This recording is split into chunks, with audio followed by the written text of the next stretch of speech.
Comment est-ce que nous devons comprendre ces deux péricopes?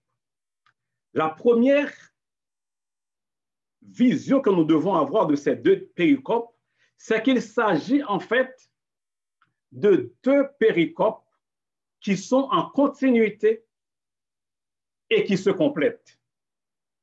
Contrairement à ce que nous avions vu dans le livre de Daniel, par exemple, où il y a des puissances qui se succèdent les unes après les autres.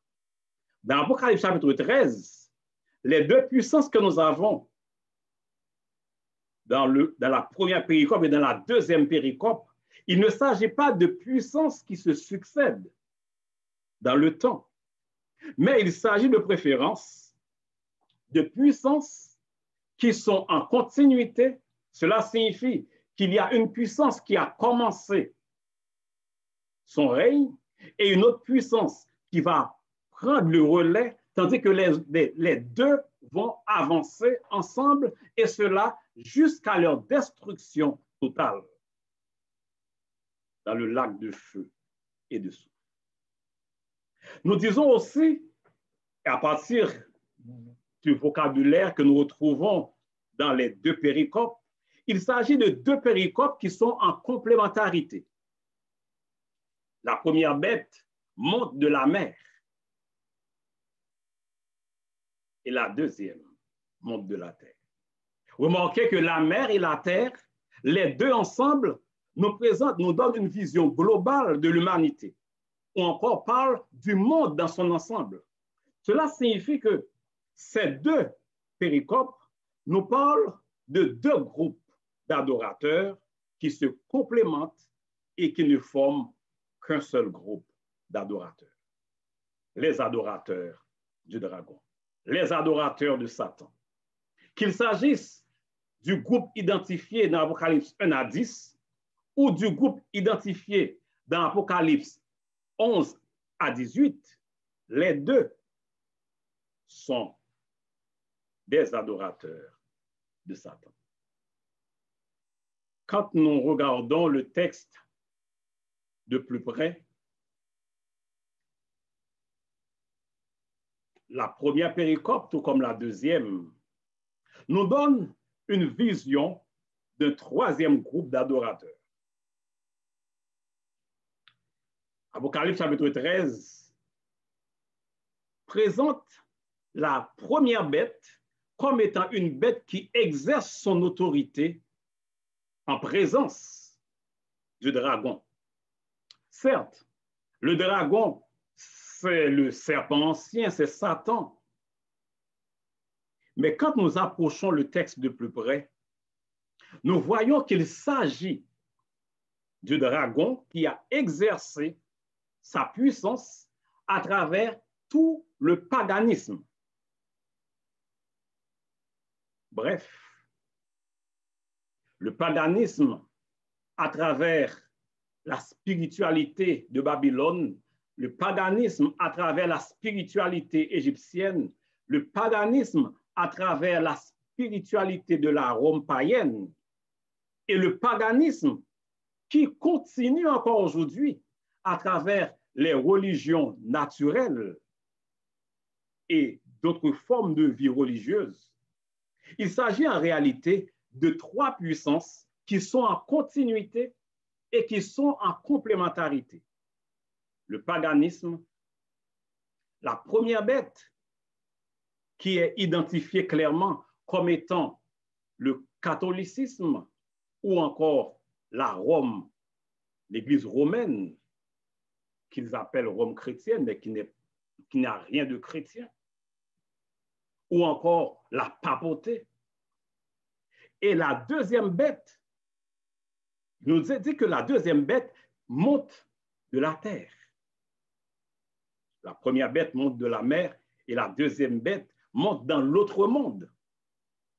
Si la première est montée dans l'ancien monde, la deuxième monte dans le nouveau monde. Et d'ailleurs, Apocalypse chapitre 12 nous a permis de l'identifier, puisque c'est la terre qui a été comme le secours de ces enfants de Dieu qui ont fui la persécution pendant la période de la réforme. Et la servante du Seigneur nous dit dans le livre Tragédie des siècles, page 480, nous nous trouvons ici en présence d'une forme de gouvernement dont le pouvoir législatif est entre les mains du peuple, ce qui prouve une fois de plus que la prophétie désigne les États-Unis. Il n'y a pas de doute là-dessus qu'il s'agit ici de la puissance américaine, la deuxième bête. L'objectif de notre message aujourd'hui, ce n'est pas de parler des États-Unis dans la prophétie, mais surtout de parler de l'image de la bête. Parce que cette deuxième bête qui symbolise les États-Unis d'Amérique nous est présentée dans la deuxième péricope, Apocalypse chapitre 13, à partir du verset 11. Il y a une grande similitude dans la structure de ces deux péricopes. D'abord, la bête est identifiée. Il y a l'origine de la bête, ses caractéristiques qui sont présentées, et ensuite nous avons les activités de la bête. La bête est présentée comme montant de la terre. La bête est identifiée comme étant une bête qui a une certaine forme de gouvernement. Mais ce qui nous intéresse surtout, ce sont ses activités. Quelles sont les activités de cette deuxième bête? Apocalypse chapitre 13 et le verset 12 synthétise les activités de la deuxième bête en nous disant qu'il s'agit d'une activité de séduction en vue de la fausse adoration ou encore de l'adoration de Satan. Apocalypse chapitre 13, à partir du verset 13, nous voyons de façon détaillée comment est-ce que cette deuxième bête exerce cette activité de séduction en vue de l'adoration du dragon, en vue de l'adoration de Satan. Cette activité de séduction se réalise à travers deux choses. Les miracles qui sont réalisés jusqu'à faire descendre le feu du ciel. Et la deuxième chose, c'est la création de l'image de la bête. Ce sont les deux activités réalisées par cette puissance. Et nous voulons aujourd'hui, à travers le message de ce matin, nous focaliser sur les activités de cette puissance, et en particulier la deuxième qu'elle réalise, la création de l'image de la première bête. Nous voyons d'abord que cette puissance réalise une activité de séduction à travers des miracles, des prodiges. Comment comprendre que le pouvoir politique réalise des miracles, réalise des prodiges? Mais cela se voit déjà dans la présentation de cette bête. Il s'agit d'une bête à deux cornes semblables à un agneau. En fait, les spécialistes du texte biblique s'interrogent sur les caractéristiques de cette bête. S'agit-il en fait d'une bête semblable à un agneau ou d'une bête ayant deux cornes semblables à un agneau? Est-ce que ce sont les cornes qui sont semblables aux cornes d'un agneau ou bien est-ce que c'est la bête qui est semblable à un agneau?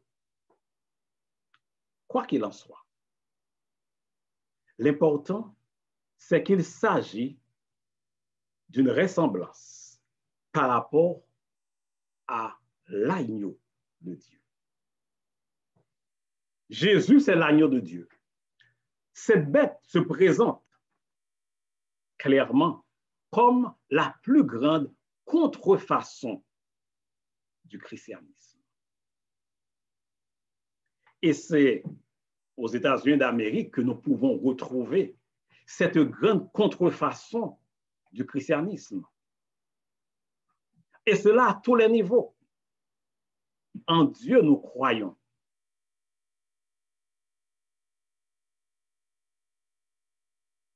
Mais si vous regardez les chiffres, l'athéisme ne cesse de monter. Les religions non chrétiennes sont en croissance aux États-Unis. Et ce qu'ils appellent le monde chrétien, le christianisme, il s'agit d'un christianisme sans Christ. Et même ceux-là qui se réclament d'être chrétiens, ils ont beaucoup de peine à citer même un verset de la Bible.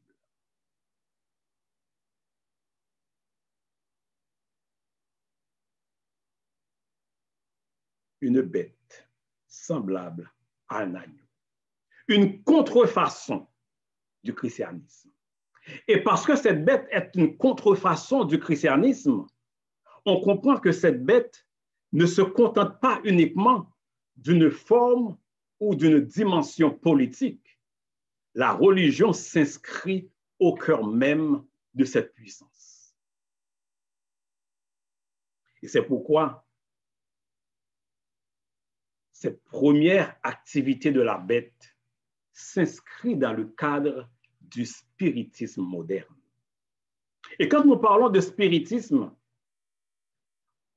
en tant que chrétien, en tant qu'adventiste, on peut se dire que moi, ça ne me concerne pas parce qu'en fait, le spiritisme, dans sa forme la plus pure, ou la forme la plus sauvage, c'est l'invocation des esprits. Et on peut se dire que je ne vais pas invoquer des esprits et je ne croirai jamais dans l'invocation des esprits. Le spiritisme a son origine en Éden. Et le père du spiritisme, c'est Satan. Et quand nous considérons le texte de la Genèse, ce que Satan a dit à nos premiers parents, c'était « vous ne mourrez point ». Mais Dieu sait que vos yeux s'ouvriront et vous serez comme des dieux. Remarquez ce qui est à la base du spiritisme. Dieu a dit ceci. Mais Satan propose autre chose. Il propose une expérience personnelle afin de nous rapprocher du statut divin. Il y a la parole de Dieu d'un côté, mais en opposition à la parole de Dieu, il propose l'expérience personnelle, l'expérimentation. Et grâce à cette expérimentation, l'homme espère devenir comme Dieu. Et voilà ce que nous retrouvons dans le spiritisme moderne aujourd'hui. Une opposition à la parole de Dieu. À chaque fois que nous voulons remplacer la parole de Dieu par l'expérience personnelle, ou remplacer la parole de Dieu par une révélation quelconque, parce que le serpent a dit, Ève a vu le serpent, c'est comme une illumination. Et cette parole du serpent va avoir préséance sur ce que la parole de Dieu avait dit.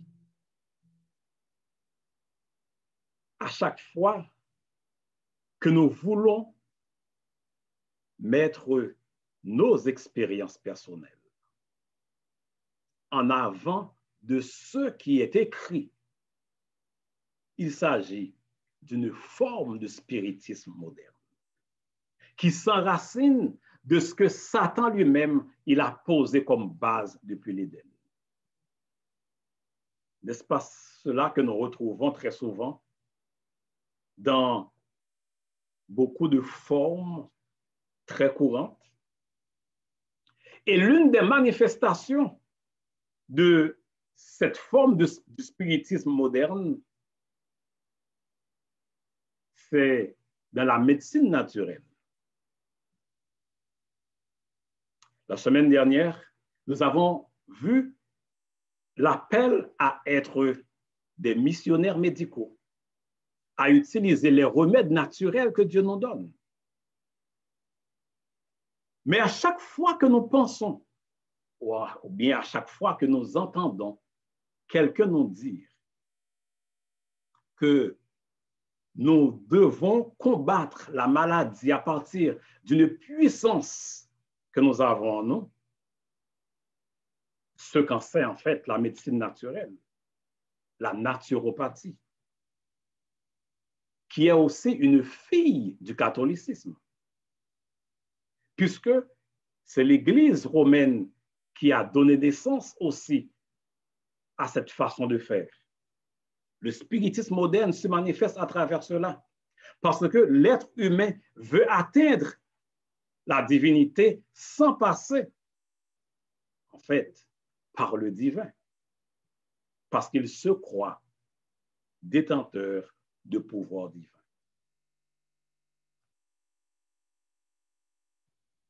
Cette deuxième bête ne crée pas seulement ce spiritisme moderne, mais ce spiritisme moderne n'est autre chose que le chemin qui est en train d'être créé, d'être frayé pour une plus grande désillusion.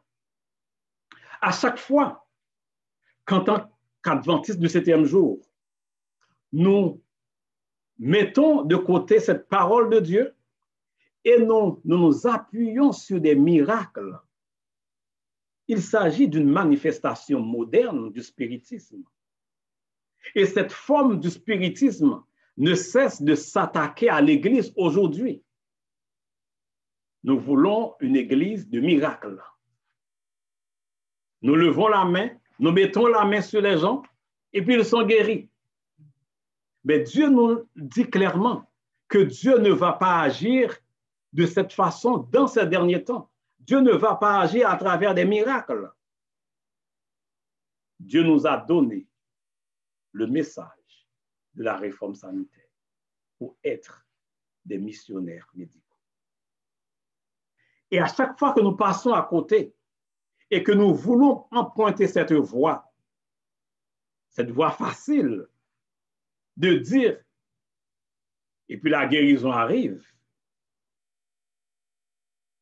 nous sommes sous le coup du spiritisme et nous sommes sous le coup de cette deuxième bête d'Apocalypse 13 qui agit par cette séduction pour faire marcher, avancer l'adoration de la bête, l'adoration du dragon, l'adoration de Satan, l'adoration aussi de la première bête, l'adoration de l'Église romaine à travers le spiritisme.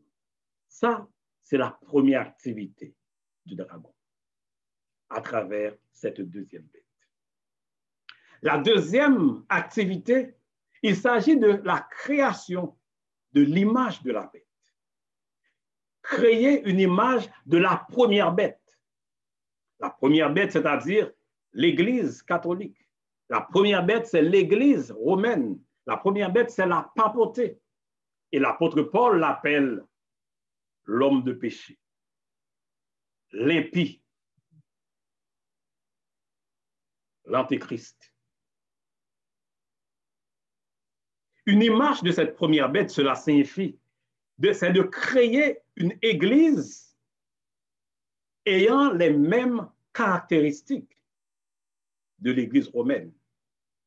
Une église qui soit à la fois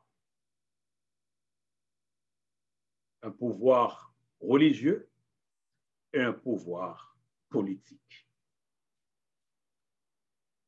Au XVIe siècle, c'était déjà la réforme protestante. Quand les réformateurs ont protesté contre les hérésies de l'Église romaine, les hérésies de l'Église catholique, Mais très tôt, au XVIe siècle, depuis la naissance de l'Église protestante, il s'est déjà commencé à former cette image de la bête. Et nous avons des faits qui le disent.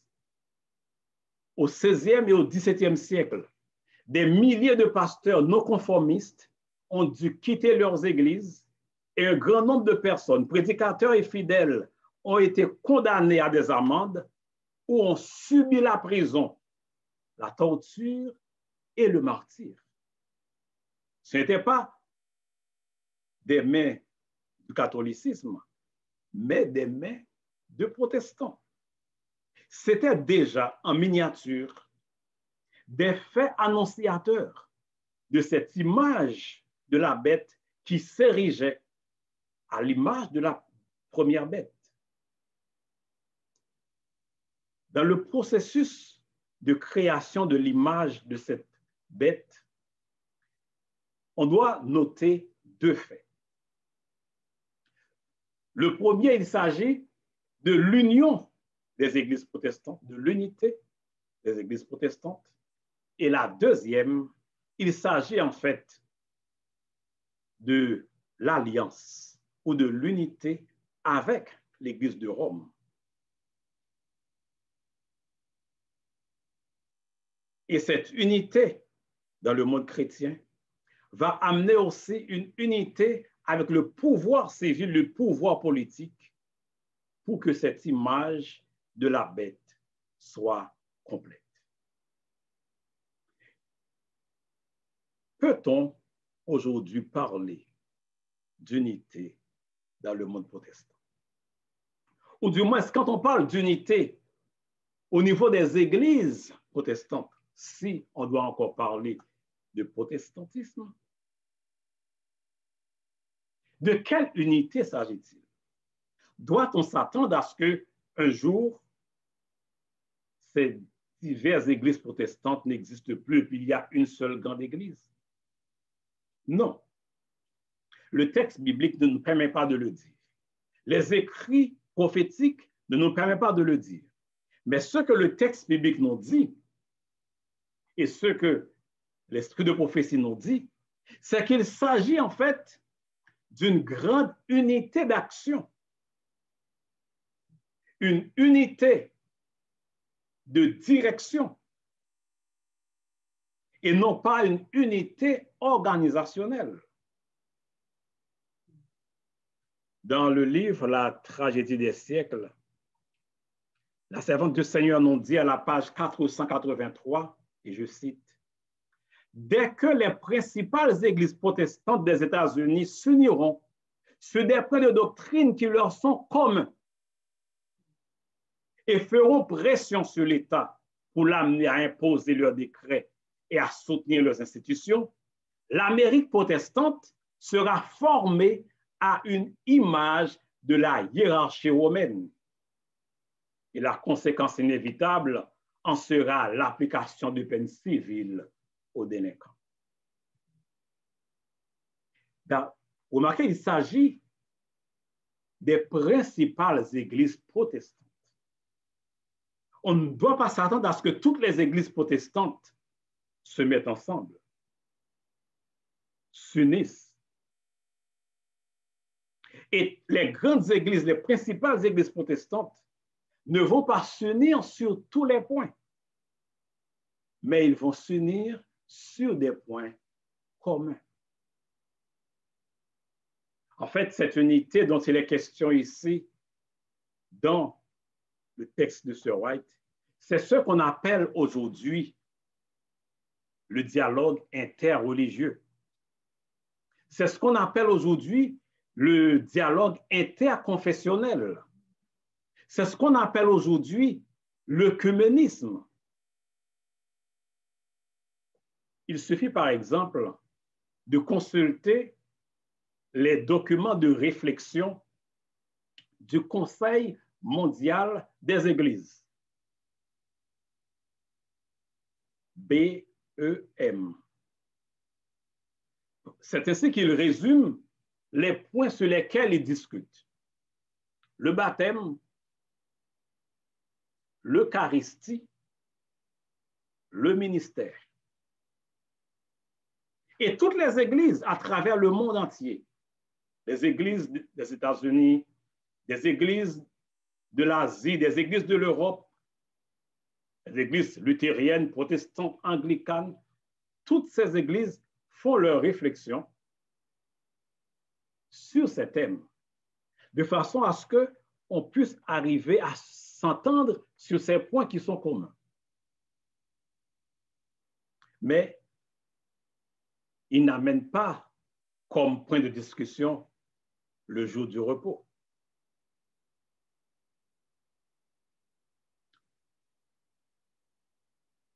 Qu'est-ce qu'on retrouve? Il s'agit en fait d'un dialogue en vue de l'unité des chrétiens, que ce soit en Europe ou en Amérique du Nord, chaque année, vous allez retrouver une semaine de prière de l'unité des chrétiens.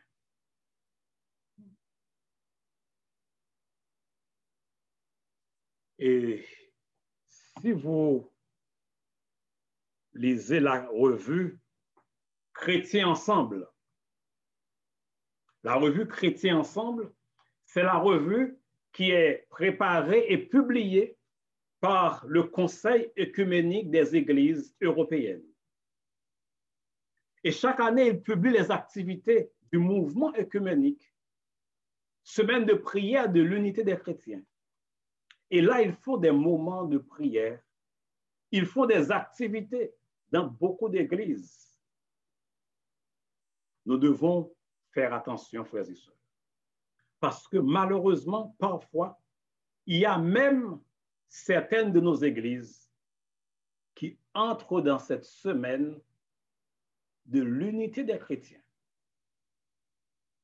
et qui acceptent des activités dans leurs églises, qui reçoivent soit des prêtres ou des pasteurs d'autres églises protestantes. Il s'agit de la séduction de la bête. Il s'agit de cette séduction qui amène vers l'adoration du diable. Cela se passe aussi en Amérique du Nord. Et au Québec, par exemple, il y a chaque année cette semaine de prière de l'unité des chrétiens. Ce mouvement, en Amérique du Nord, en particulier au Québec, est dirigé par l'Église catholique en personne et non pas par des églises protestantes comme cela se fait en Europe. Et au cours de cette semaine de prière, beaucoup d'églises protestantes sont invitées à participer à une messe qui est célébrée. Nous devons faire attention parce que l'ennemi, il est subtil. Parfois, on se demande, est-ce qu'on va arriver à un moment où il va y avoir une seule assemblée? Et comme nous venons de répondre, il n'y aura jamais une unité organisationnelle, mais il y aura une unité d'action, il y aura une unité dans la direction des affaires. Parce que tous ces mouvements, dialogue interreligieux, dialogue interconfessionnel, mouvement œcuménique, visent en fait une seule chose, l'unité des églises dites protestantes pour s'associer à l'Église romaine.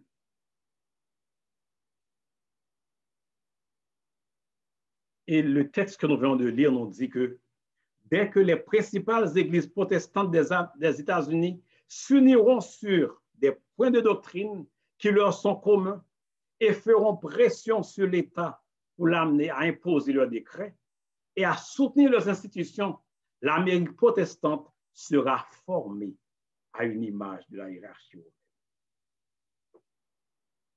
Ces églises ne protestent plus.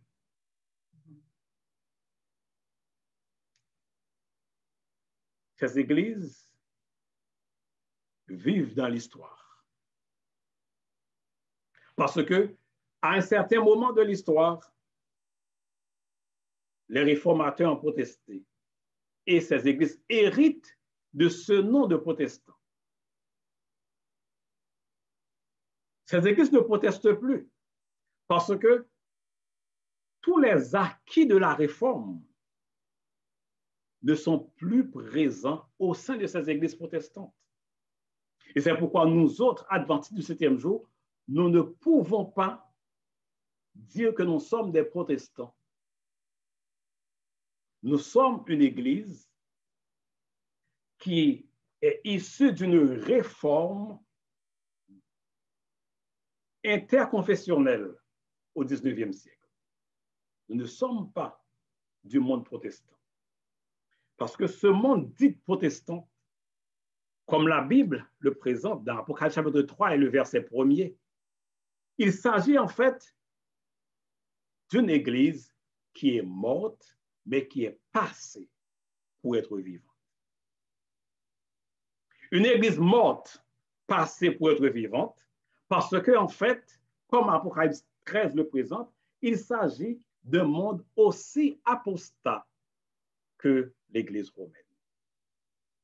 Le paganisme, le catholicisme et le protestantisme apostat sont en continuité, sont en complémentarité et nous donnent une vision de l'ensemble de ceux-là qui vouent une fausse adoration ou qui sont en train d'adorer Satan. Sommes-nous, en tant qu'adventistes du 7e jour, exposés? Sommes-nous en danger par rapport à cette séduction de l'ennemi? J'aimerais attirer votre attention sur cette déclaration de la servante du Seigneur dans le livre Message choisi, page 199. Ouvrez grand vos oreilles. L'ennemi des âmes a cherché à introduire la supposition selon laquelle une grande réforme doit avoir lieu parmi les adventistes du 7e jour. Des questions de réforme. Mais quelle réforme? Cette réforme devrait consister à renoncer aux doctrines qui constituent les piliers de notre foi et entreprendre un travail de réorganisation. Si une telle réforme avait lieu, qu'est-ce qui s'en suivrait? Les principes de vérité que Dieu, dans sa sagesse, a donnés à l'Église, du reste, seraient rejetés. Notre religion subirait un changement. Les principes fondamentaux qui ont soutenu l'œuvre pendant les 50 dernières années seraient tenus pour autant d'erreurs. Une nouvelle organisation serait établie. Des livres d'un ordre différent seraient écrits. On introduirait un système de philosophie intellectuelle. Ne sommes-nous pas aujourd'hui à ce temps-ci? Un renoncement à nos valeurs fondamentales. Un renoncement aux vérités fondamentales de l'Église. Remarquez que depuis le temps de la Réforme au XVIe siècle, l'Église romaine a un seul objectif, ramener les protestants à elle. Et comment ramener les protestants à elle? C'est à travers les méthodes d'interprétation des textes bibliques, à travers les méthodes d'interprétation des prophéties apocalyptiques. Et c'est pourquoi les jésuites sont venus avec le prétérisme et le futurisme. C'est à travers l'interprétation prétériste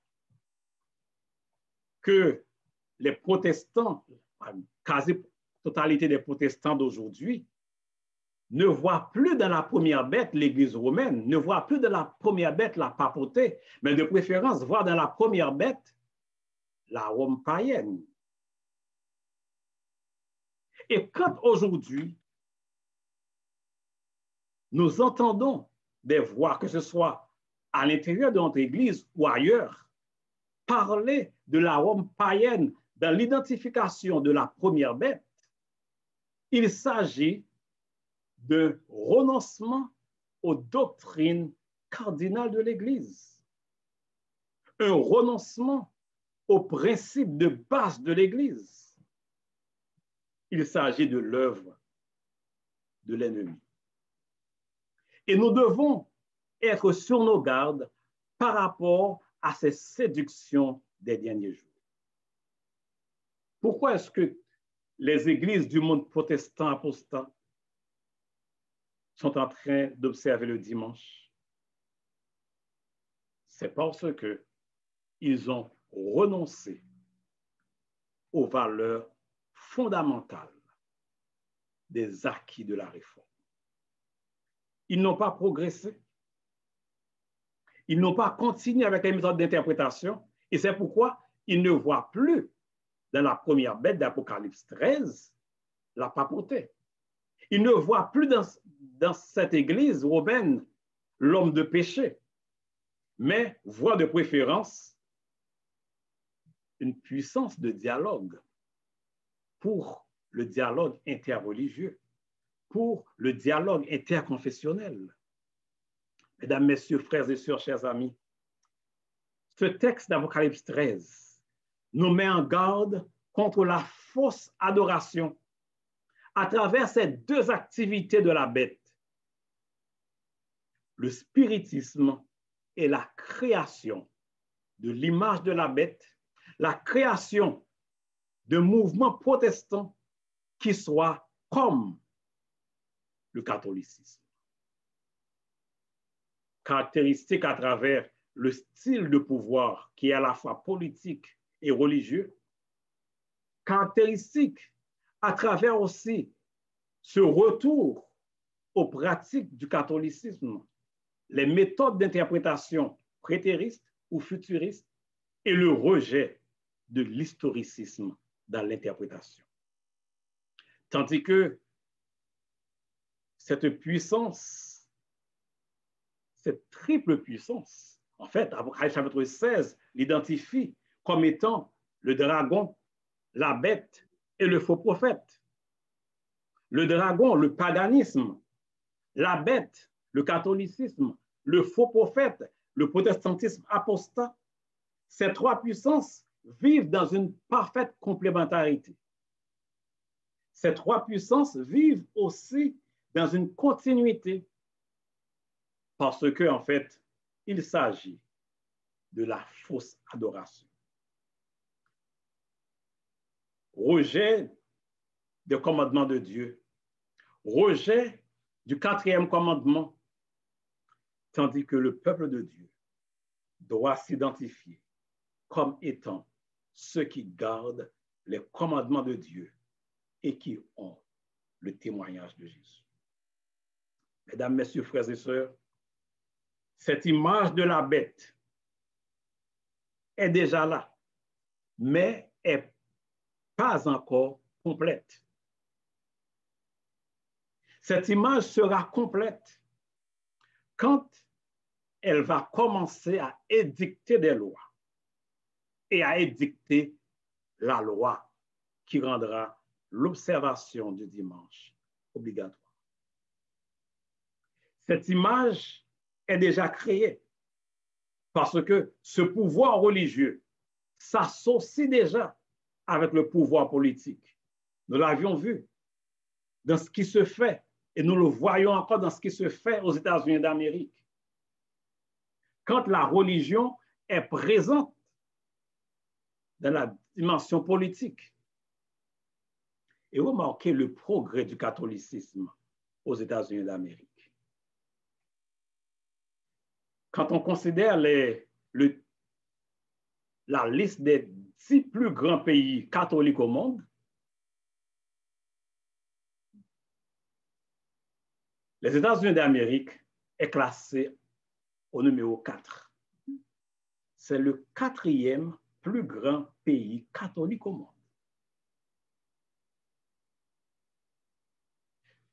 Ce pays fondé par les protestants.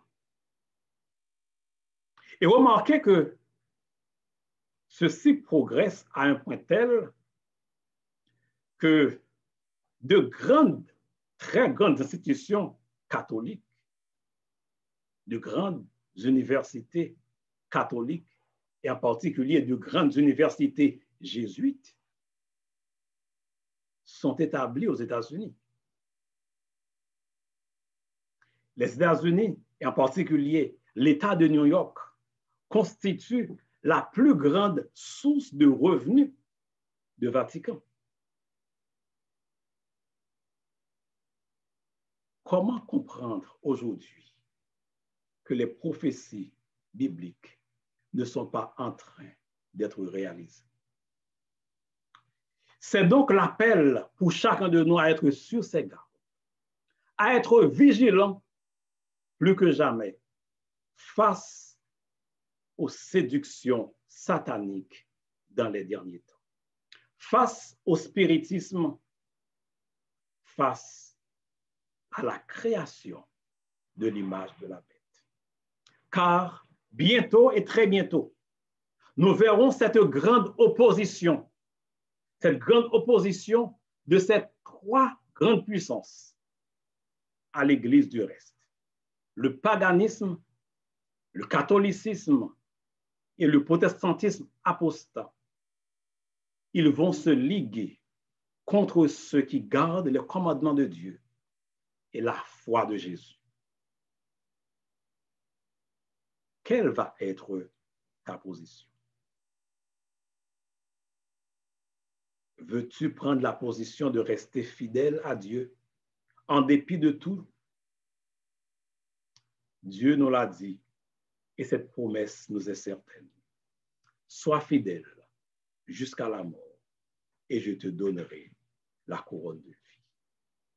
Tandis que nous allons chanter le dernier chant, plus que vainqueur, telle est notre devise. Plus que vainqueur, bien que persécuté. Car bientôt ce sera le temps de détresse de Jacob, la plus grande et la dernière persécution, un temps de détresse que le monde n'aura jamais connu auparavant. Restons attachés à Dieu, car la victoire est de ce côté. Gardez les commandements de Dieu et la foi de Jésus.